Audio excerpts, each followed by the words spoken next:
Recorded Books presents an unabridged recording of Diary of a Wimpy Kid, The Last Straw, by Jeff Kinney, narrated by Ramon de Ocampo.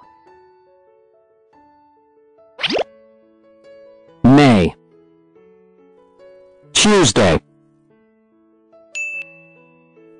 2 days have already passed since I shook hands with Holly, and I didn't want any more time to go by before I spoke with her again. Luckily, Dad and Roderick weren't home tonight, so I knew I could make a phone call without being bothered. I practiced what I was going to say about 1,000,000 times, and then I finally worked up the nerve to make the call. I dialed Holly's number, and the phone started ringing. But right then, Mom picked up the phone downstairs. Mom has this really bad habit of just dialing without checking to see if anyone else is using the phone, and that's what she did tonight. I tried to stop her, but it was no use. It was like, beep, beep, beep, Mom! Beep, beep, beep, beep, Mom! The phone kept ringing at the Hills' house, and then someone picked up. It was Holly's mother. Mom was really confused, since she didn't dial the Hills' number in the first place. I just held my breath and waited for it all to be over. I could hear Mom saying, "Hello? Hello? Who's this?" It took Mom and Mrs. Hills a minute to figure out who was on the other end of the line. But once they did, they just started chatting like nothing strange had happened at all. They got into this long conversation about the PTA and the fundraising committee and stuff like that. I couldn't really hang up, because then Mom would hear the click and know someone was on the other end. Eventually, the conversation between Mom and Mrs. Hills turned to me, and I wasn't coming off so good.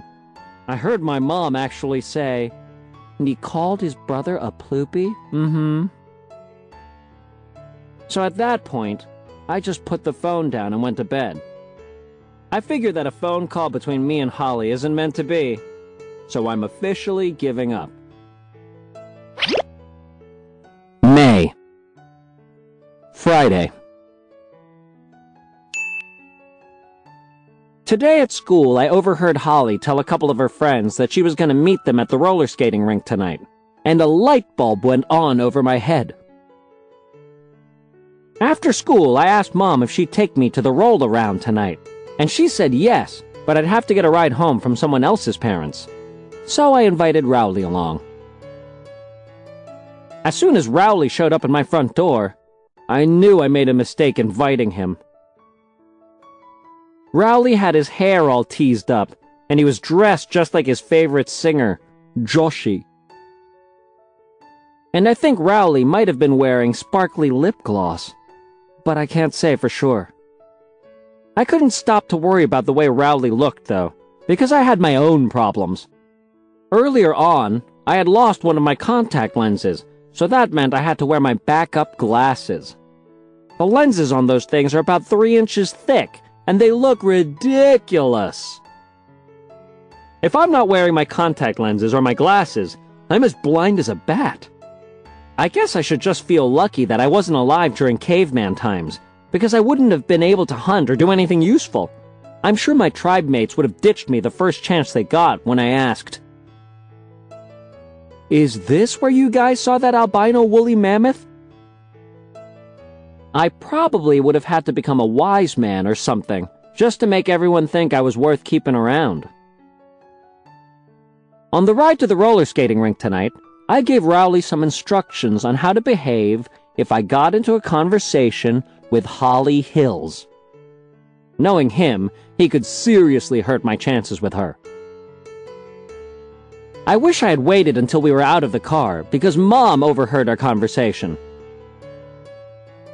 She chimed in, "Holly Hills? Holly Hills was the only 4-year-old at preschool who wasn't potty trained." I didn't want to hear that. I covered my ears and said, "La la la, I can't hear you." When we pulled up at the roll-around, I got out of the car before Mom could say anything else I didn't want to hear. Me and Rowley paid our admission and then went inside. We rented our skates and brought them over to the arcade area, where I scoped out the whole scene. I spotted Holly over by the snack bar. She was with a bunch of her friends, so I wasn't ready to go and talk to her just yet.